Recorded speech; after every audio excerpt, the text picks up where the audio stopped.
직접 재산도 없어요. 나중에 여기 어차피 집에서 다시 재구성 공부해야 되는 내용입니다.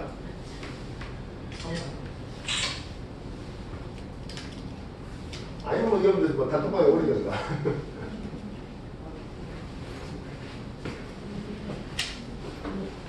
자, 이제 정리가 좀 되셨다고 믿고 연습 문제를 시켜보도록 할게요. 페이지 17페이지 탐구부터 시작을 하시면 될 것 같습니다. 뒤에 21쪽까지 풀게요. 시작시켜. 너는 저 살짝 가리가면서 좀 해보고 있어. 세력분이 가고 싶은데.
왜 무슨 거예요?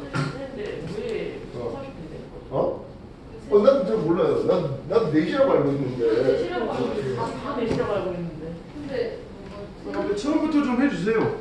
너무 늦게 들어와가지고 지금도 잠깐만. 오늘 원래 4시 수업이지? 네. 근데 3시 반에 한 이유는? 저는 몰라요. 근데 3시 반에 오네는 거야. 제 혼자 와 있잖아요. 그럼 네가 너무 빨리 온 지금 상황이네. 원래 그 시간표가 3시 반부터인데 애들이 학교를 다니기 때문에 그 시간에 오지를 못해서 4시부터 하거든? 근데 네가 빨리 와서 선생님이 너무 착하셔가지고 해주시는 거야. 분리쌤이 그때 학교 안 가니까 그때 3시 30분까지 올라가. 아, 그랬구나. 그러면은 어찌됐건 절대 다수가 조금 좀 늦게 왔으니까 네가 한 번 더 한 거여서 조금 봐주면 좋을 것 같은데? 무슨 말인지 알겠지? 원장님이 따로 좀 더 해줄까? 그렇진 않았는데? 자, 그럼 다시 맨 앞에 그러면 조금 다시 해서, 왜냐하면 전체적으로 조금 애매하니까 가다가 말다 이러면 애매하지. 한번 복습하는 겸 해가지고 우리 친구 조금 한 번 더 보자. 이름이 뭐야? 민건이? 민건이 잘 알죠, 선생님. 니네 엄마 내가 너 책임져야 될 것 같은데 조금만 양해해줘. 복습하듯이. 왜냐하면 다 보면 늦어가지고 너도 이 상황이 좀 애매하지? 다시 좀 한번. 네. 자, 맨 앞에 다시 한번 볼게요. 자, 생명 파트 하고 있네요. 맨 앞에 보십시오.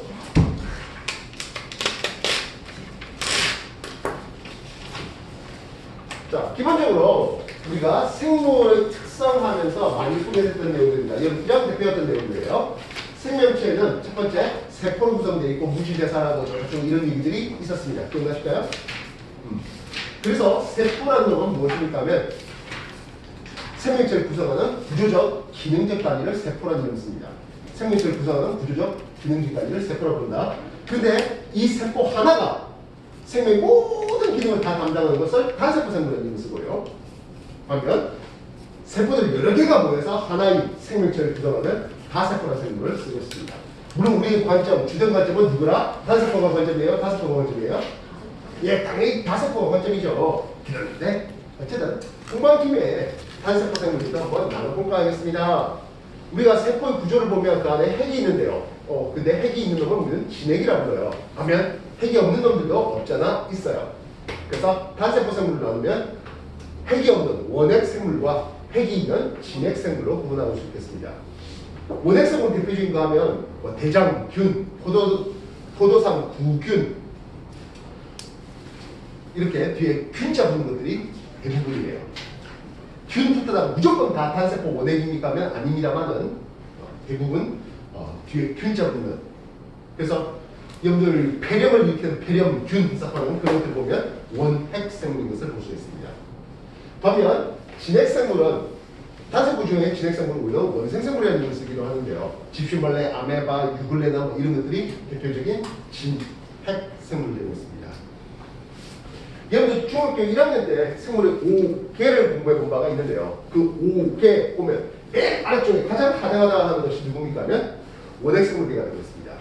그 위에 원생생물계가 있습니다. 참고로 원생생물은 단세포 생물들도 있고 얘네들처럼 다세포, 미역, 다시마 같은 그런 해조류 같은 것들은 다세포 생물들도 있습니다.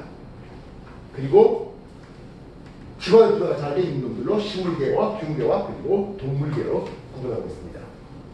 이해됐습니까? 자, 그래서 추가적인 다세포 생물을 하고 있습니다.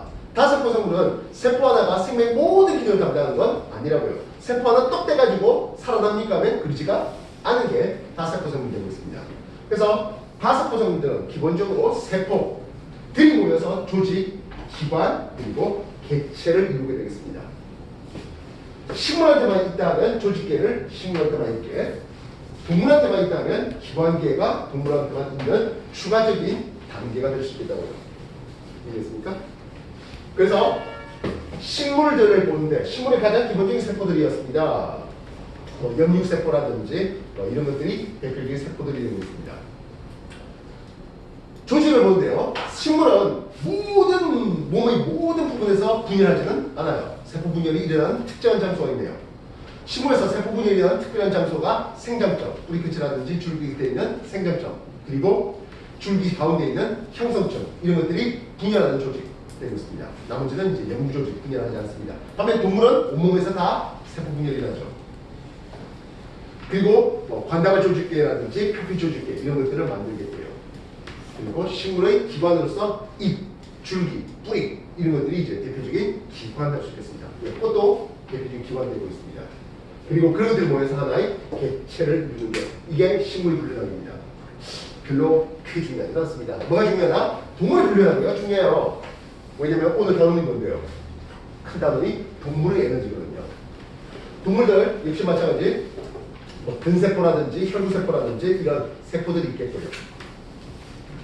그런 것들이 모여서 조직 만들고 이제 하나의 기능을 하는 기관, 예를 들어서 위, 소장, 대장, 심장, 허파 이런 것들이 기관되고 있습니다.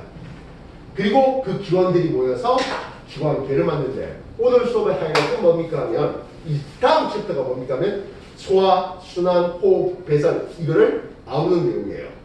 그래서 소화에 관련한 소화기관계가 있다, 호흡에 관한 호흡기관계가 있다, 배선에 관한 배선기관계가 있다, 그리고 걔네들을 아우르는 순환기관계가 있다 하는 게 오늘 수업의 핵심이 되는 겁니다. 다음 수업도 마찬가지고요. 중2는 요 4가지를 다루는데 맞지만 이 4가지가 언제 중2 때 다루고 그다음에 안 다뤄요. 고등학교 올라가서 예전에는 고등학교 올라가서 이걸 훨씬 더 세밀하게 해서 아까 말했지만 수능에 8문제, 20문제 중 8문제를 요 4개의 영역에서 다뤘습니다. 근데 지금은 그래도 빼놓을 수는 없으니까 기본계의 통합적 하면서 한 문제 정도 나오고 있습니다. 그리고 중3 내려가면, 중3 올라가면 신경계에 대해서 하나 더 소개되는데 신경계가 고등학교 올라가서 훨씬 더 세밀하게 그렇게 가르치겠다고요. 알겠습니까? 동물은 종속영양생물이라는 게 있어요. 종속영양생물. 종속영양생물이라는 것은 먹어야, 외부에서 영양분을 먹어야 사는 놈들을 얘기합니다. 그러면 외부에서 영양분을 안 먹어도 되는 놈들이 있으니까 하면 안 먹어도 되는 놈들이 있어요. 식물이에요. 식물은 독립영양생물이라는 게 있어요. 독립이라는 말은 자기가 햇빛을 통해서 광합성을 직접 할 수 있는 놈들. 외부 양분, 외부에서 영양분 공급 없어도 자기가 알아서 살아갈 수 있는 그런 것들을 독립영양생물이라는 게 있습니다. 반면 동물은 종속영양생물이 되겠다고 해요. 알겠습니까? 그렇다면 이 종속영양생물이 동물뿐입니까 하면 그렇지 않아요. 균계, 벌써 곰팡이 하는 이런 균계 있는 놈들도 종속영양생물이에요. 식물 독립이라 했죠. 그렇다면 원생과 원핵은 독립영양생물도 있고 종속영양생물도 있어요. 알겠습니까? 원핵의 독립영양생물은요. 남세균, 남조류 또는 사이아노박테리아라는 이름을 쓴대요. 요 4대강의 그 녹조 끼고 하는 그 놈들이에요. 독성 물질을 꽤 많이 내뿜어요. 나머지 이런 대장균 해석과는 부산성 구균 해석과는 이런 것들은 종성형 성분입니다. 원생의 동위형 생물은 광합성할 수 있는 동위형 생물은 우리가 흔히 해조류, 조류라는 이름을 씁니다. 그래서 미역, 다시마에 쌓는 그런 놈들 말입니다. 이걸 나중에 한 번 더 분류하게 되면 녹조류 하면서 파래, 청각 이런 것들이 있고요. 갈조류 하면서 미역, 다시마, 홍조류 하면서 김, 우뭇가사리 이런 것들을 하게 되는데요. 그건 나중에 환경 파트에서 한 번 더 다루게 되겠습니다. 지금까지 했던 거 정리해 주십시오. 페이지 12페이지 쪽에 12페이지, 13페이지 있는 내용들입니다. 천천히 다시 한 번 더 읽어봐 주시고요. 정리해 주십시오. 너무 빨랐어? 네.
충분히 다 읽어봤습니까?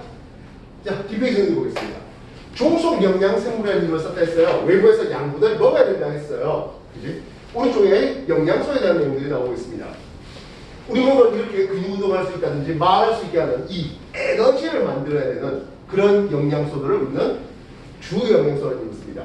에너지를 발생시킬 수 있는 누구 있습니까? 하면 단지 여기 잘 읽으면 되죠. 예, 이거 잘 영양소가 잘 되어 있는 게 햄버거잖아요. 햄버거 단지가 잘 조합되어 있습니다. 네? 진짜요. 빵 탄수화물이잖아요. 고기 단백질 있고 그 안에 지방도 있고 심지어요 채소 좀 넣어주잖아요. 이제 뭐 양상추라 합니까? 그지? 거기 보면 여러 가지 무염이라든지 비타민 이런 것들 있고요. 당연히 물이야 넘쳐나게 많죠. 근데 몸에 안 실제로 엄밀히 말하면 감자튀김이 안 좋은 거예요. 엄밀히 말하면 감자튀김이 안 좋아요. 감자튀김이 거의 뭐 탄수화물, 지방 그리고 짠 염분 뭐. 그래서 햄버거 우리 영양학자들이 얘기하는 게 그 햄버거 잘 2개 먹어라 그렇게 해요. 갑자기 햄버거 2개 먹고 싶네요. 살까? 자 다시 보겠습니다. 탄수화물을 먹는데요. 주 영양소는 에너지 낸다 했습니다. 탄수화물은 그램당 4kcal의 에너지를 냅니다. 단백질 역시 그램당 4kcal. 반면 지방은 좀 에너지가 단시량보다 많아요. 9kcal 되고 있습니다. 구성원소들이 있는데요. 탄수화물은 탄소, 수소 그리고 산소로 구성되어 있습니다. 지방 역시 탄소, 수소, 산소로 구성되어 있습니다. 단백질은 탄소, 수소, 산소 말고도 추가적으로 질소가 들어있어요. 종에 따라서 황도 있네요. 그래서 우리 몸에서 에너지 만드는 대사가 이걸 우리는 세포호흡이라고 불러요. 세포호흡은 이쪽에서 한 번 더 할 수 있겠죠. 아마 식물 공부하면서 세포호흡에 대해서도 한번 소리가 살짝 됐죠. 식물도 세포호흡을 하거든요. 그래서 세포호흡 결과가 만들어지는 노폐물도 어떤 것도 있습니까? 하는데요. 기본적으로 탄소가 있기 때문에 이산화탄소가 나옵니다. 수소가 있어서 물 나옵니다. 다시 말하면 탄소, 수소, 산소는 다들 공통으로 있어요. 이산화탄소물은 항상 나와요. 나중에 요 소화, 호흡, 배설, 순환탑에서 전부 다 관련돼서 하나씩 더 하기 겁니다. 그렇다면 단백질을 넣는데 지소 때문에 암모니아라는 독성이 굉장히 강한 물질이 나와요. 암모니아. 그래서 이 독성 강한 물질이 계속 우리 몸을 돌아다니면 곤란하잖아요. 그래서 일단 간에서 독성을 약화시켜서 요소로 바꿔서 보내게 되겠습니다. 탄수화물 종류는요, 보통 일반적으로 이렇게 육각형을 세우는데요. 육각형을 이렇게 세우는 게 아니라, 이렇게 세우는 게 아니에요. 이렇게 눕혀요. 이렇게 세우면 나중에 화학에서 사이클로헥세인을 뜻하는 말이 되는 거예요. 아주 어려워요. 눕혀서 이렇게 육각형 그리면 이게 포당을 쓰겠습니다. 왜 하필 육각형입니까 하면 포당 구성은 탄소가 6개나 들어있습니다. 나중에 오각형을 그릴 때가 있는데요. 이건 그 당을, 역시 탄수화물인데 당을 구성하는 탄소가 5개라서 5탄당에서 오각형을 그리는. 그래서 단당류로서 포당 같은 것들을 들 수 있습니다. 기본적으로 포당이 기본이 되는, 즉 일반적으로 우리가 흔히 말하는 단위체라는 힘을 쓰는데요. 그래서 포당이 기본적인 단위체입니다. 근데 포당 말고도 과당, 갈락토스 이런 것들도 단당류입니다. 그럼 이당류는 말 그대로 단당류 2개가 결합되어 있는 상황이에요. 나중에 학년 더 올라서 고분자라는 것을 한번 더 하게 될 때 화학에서 할 겁니다. 글루코스키라고 이런 이름들도 소개되겠습니다. 그래서 대표적인 이당류가 엿당이 있습니다. 엿당은 포당 2개가 결합된 겁니다. 그 외에 설탕이라든지 젖당이 있는데요. 설탕은 포당과 과당이, 젖당은 포당과 갈락토스가 그렇게 결합되어 있는 놈이에요. 뭐 엄청나게 외워주면 참 고맙겠습니다만 못 외운다 하더라도 일단 단당류, 이당류 이런 게 있다는 정도는 기억해 주시면 좋겠습니다. 다당류는 녹말이 있겠습니다. 물론 녹말 말고도 셀룰로스, 우리 흔히 말하는 섬유소들 있잖아요. 그런 것들도 있고, 대신 셀룰로스 우리 몸에서 소화가 안 돼요. 그래야 돼요. 그 외에 글리코젠, 아까 말했던 간에 저장되어 있던 글리코젠 이런 것들도 역시 다 당류가 되겠습니다. 단백질은 기본적인 단체 이름이 아미노산이라 불러요. 아미노산. 그래서 아미노산 2개가 붙으면 디페타이드 이런 이름을 쓰기도 하는데요. 어쨌든 아미노산들이 모여서 단백질을 형성하고 있습니다. 지방은 중성지방 인지질, 스테로이드 이런 것들이 있다고 해요. 여기까지 한 번 더 정리해 주십시오.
자, 우리 몸에서 이런 탄, 단, 지가 하는 역할이 뭐겠습니까? 근데 일단 먼저 몸을 구성하겠습니까? 하는 거예요. 몸을 구성하겠습니까? 구성하겠습니까에 대해서 탄수화물, yes 하겠습니다. 단백질, yes 하겠습니다. 지방, 역시 yes 되겠습니다. 탄수화물은 몸의 구성 비율은 그렇게 많지는 않습니다. 많은 섭취량에 비해서 몸의 구성 성분이 적은 것은 주된 에너지를 쓰기 때문인데요. 혈 속에 있는 혈당, 그리고 간에 주로 저장되어 있는 글리코젠, 간이나 근육의 글리코젠 형태로 저장되어 있습니다. 참고로 혈당은 단당류고요. 글리코젠은 당류입니다. 단백질이요, 근육이라든지 인대라든지 각종 우리 몸에 있는 다양한 것들은 단백질이에요. 그리고 지방은 내장지방이라든지 피하지방 이런 것들이 우리 몸의 체구성을 하고 있습니다. 아까 말했던 세포막을 구성하는 인지질 역시 그러하겠네요. 그래서 에너지를 낼 수 있겠습니까? 체구성하겠습니까? 왜? 추가적으로 생리장을 조절하겠습니까?에 대해서 단백질만 생리장을 조절하고 있습니다. 즉, 이 에너지원, 체구성, 생리장을 조절하는 데 있어서 모든 기능을 다 할 수 있는 것들 중에 단백질이 적공이 돼요. 단백질 우리 몸에서 호르몬과 효소의 주성분으로서 우리 몸의 생리작용, 다시 말해 우리 몸의 항상성 조절 이런 거에 관여가 하는 놈입니다. 그 외 외부 병원체가 들어오면 그 병원체를 때려잡는 면역이라고 하는데요. 그 면역에 관여하는 놈도 단백질입니다. 다시 말하면 단백질 섭취는 필수이죠. 특히 작은 몸 상황에서는 이렇게 체구성하는데 또 단백질도 해야 되니까 단백질 많이 먹어야 되는 거예요. 그러면 아까 말했던 에너지를 낼 수 있는 걸 주영양소라 했다고요. 그럼 에너지하고 상관없다면 에너지 내지는 않는다면 하겠습니다. 부영양소를 들 수 있고 물과 무경류 그리고 비타민을 들 수 있습니다. 역시 체구성 하겠습니까에 대해서 물 가장 우리 몸에서 많은 체구성 성분이죠. 무경류, 뭐 뼈라든지 이런 데 만드는데 역시 체구성하고 있습니다. 비타민은 아니라 하겠습니다. 생리장을 조절하겠습니까에 대해서 무경류 생리장을 조절하는 걸로 쓰이는데요. 효소의 고조인자로서 무경류가 많이 사용되고 있습니다. 철이라든지 마그네슘이라든지 아연 이런 것들에 있습니다. 그리고 비타민 역시 아까 말했던 효소의 고조인자 성분들로 이 몸의 생리장을 조절하겠습니다. 추가적으로 물은 우리 몸의 가장 많은 양을 차지하는데요. 물은 비율이 커서 쉽게 체온이 올라가거나 내려가지 않게 해줍니다. 그리고 땀을 통해서 우리가 체온이 운동을 통해서 몸이 뜨거워졌을 때 땀이 나와서 체온을 식혀주는 그런 역할도 해줄 수 있습니다. 체온 유지죠. 다시 한번 꼼꼼히 읽어주시기 바랍니다. 꼼꼼히 읽어주시고 아까 말했다시피 21페이지까지 문제 풀도록 할게요. 유창하지만 생명 파트는 어쩔 수 없다. 많이 외울 수밖에 없습니다. 알겠습니까? 자주 보고 자주 외우고 주고 또 이런 것들 여러분이 스스로 표도 한번 만들어보고 글도 한번 써보고 그래야 외워집니다. 물리나 화학처럼 몇 개 안 되는 공식 갖고 지고 붙고 그런 타입이 아니에요.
자, 21쪽까지 문제풀이 시작해 보세요.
특징이 없으면 여기에 관련된 것만 되겠어요. 자, 플러스 알파 하나 더 할게요. 우리가 딱 보자마자 어떤 연결성이 있는지 알기가 어려운 바 농말에 대한 검출 방법입니다. 요다 칼륨용액이라는 걸 쓰는데요. 요즘에 아이오딘 칼륨용액으로 발음을 좀 교정하네요. 청남색에 보면 농말이 있습니다. 포장에 대한 검출인데요. 베네딕트 용액이라는 걸 써요. 요거는 속도가 느려서 가열해야 되고 황색색이 보인다면 포장이 있네라고 얘기할 수 있습니다. 이 베네딕트 반응은 포장뿐만 아니라 몇 당이라든지 저 당까지 검출될 수 있습니다. 아쉽게도 설탕은 안 되네요. 단백질은 뷰렌 용액이라는 걸 쓰는데요. 황산구리하고 수산화탄과 황산구리의 혼합액이에요. 얘네들에 대해서 보라 색깔이 보인다면 단백질이 있었다라고 할 수 있겠고요. 지방에 대해서 수산쓰리 용액이 선홍색이 보인다면 역시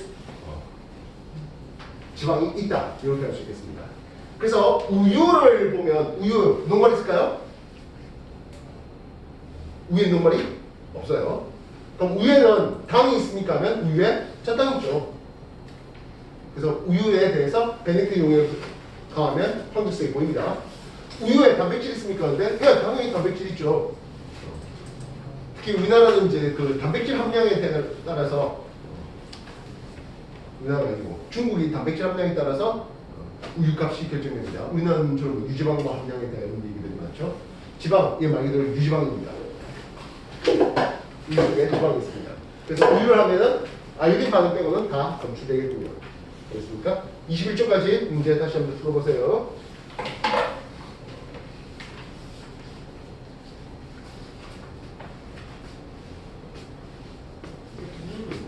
예?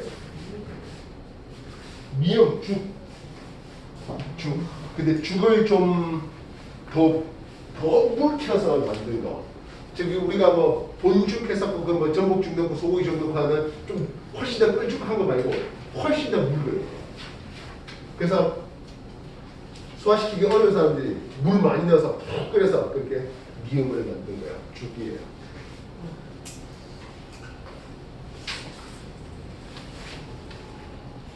뭐 실장 뭐 본죽 해석하는 그러면은 뭐 병자들도 병자들이겠지만은 그냥 한 끼 좀 맛있게 먹겠다는 사람들도 먹고 하는 그런 중이잖아요. 그거 말고 훨씬 더 묽혀도 그래서 그냥 싸만 있는 게 그게 미음이에요.